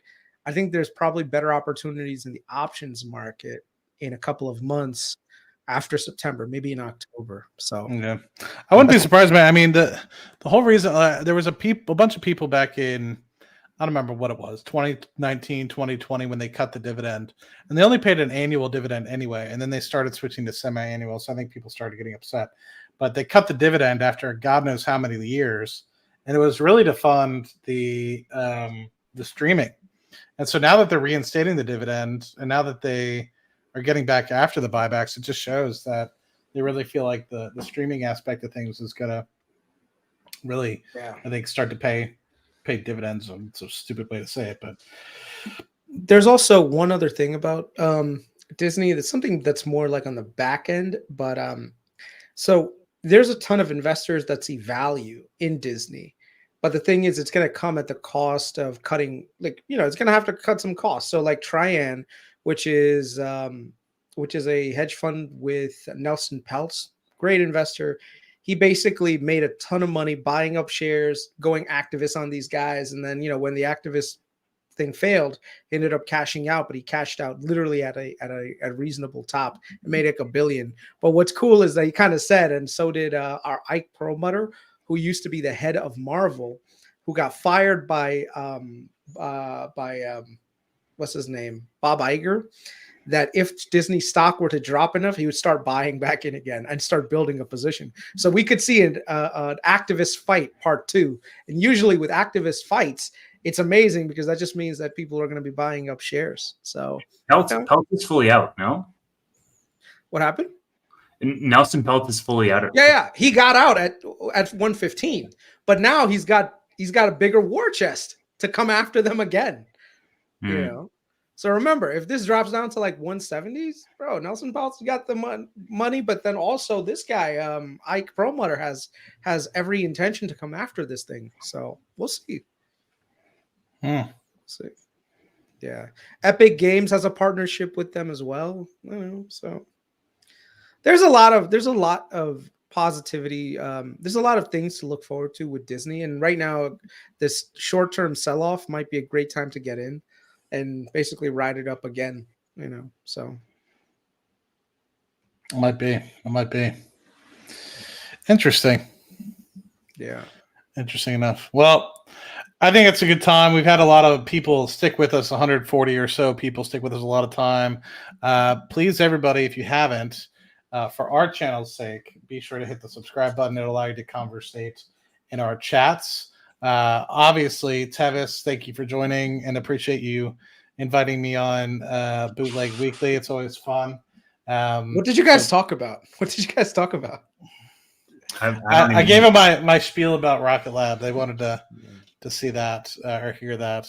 But yeah, I put the link in the description. Please be sure to follow good old Tevis, friend of the channel, friend of mine. Mr. Patel, anything you want them to join your Patreon? You want to show some traffic towards Sam and your podcast? Yeah, if you guys can, please like and subscribe to this one. But then there's also another podcast that I have started with Sam. He's more of a tech investor because he works in tech. So we kind of analyze a lot of tech-related companies. Let me just share that screen. I don't know what his fascination with Homer Simpson is. I got to ask him about that. But he's got like Homer Simpson on all his things. And it's called The Hidden Edge. Which is a great name. Yeah. Love that. So basically, we just it's a couple of brown dudes talking about the tech scene. Some of it's related to like more macro-related things. So if you guys can, just like and subscribe. And, if you guys want to hear some more thoughts, especially when it comes to like tech, we got you covered. So June's trying to bribe us to go to 2 hours. Garcia, he actually had because the thing is, Sam is a Palantir bull. Fucking hate that. he had a thing with Garcia. Here we go. We are live. Oh, did he? Had an episode with Garcia. Yeah, Garcia's a good dude, man. I met him in Vegas. It was a good time. Yeah. Meme lord of Twitter, Palantir. The meme lord, the Palantir meme lord. Yeah, he always has them ready too. It's fucking hilarious. Yeah. Cool. Oh, Bitcoin spicing things up. I actually should, for anybody that likes to read my articles on Seeking Alpha, I should have a article coming out about BTC, the Grayscale Mini Bitcoin ETF trust, or trust ETF rather. So if anybody's interested, it's the lowest expense ratio Bitcoin ETF. If people are interested, I know some people are against the ETFs in general because you don't own the keys, etc. I get it, but if anybody's interested, that should be coming out on Seeking Alpha. So if you guys are looking for it, I'll post the link on Twitter/X, the Seeking Alpha link whenever it does get done. They said just change one or two small things to edit, and I did that at like 7 a.m. this morning, but surprised it is not out yet. But a lot of those guys work in the nighttime, so maybe it'll be out in a couple hours. We'll see. Yep. Cool. All right, fellas. Have a good one. Thank you all. Talk to you guys soon. See you, gents. Yeah.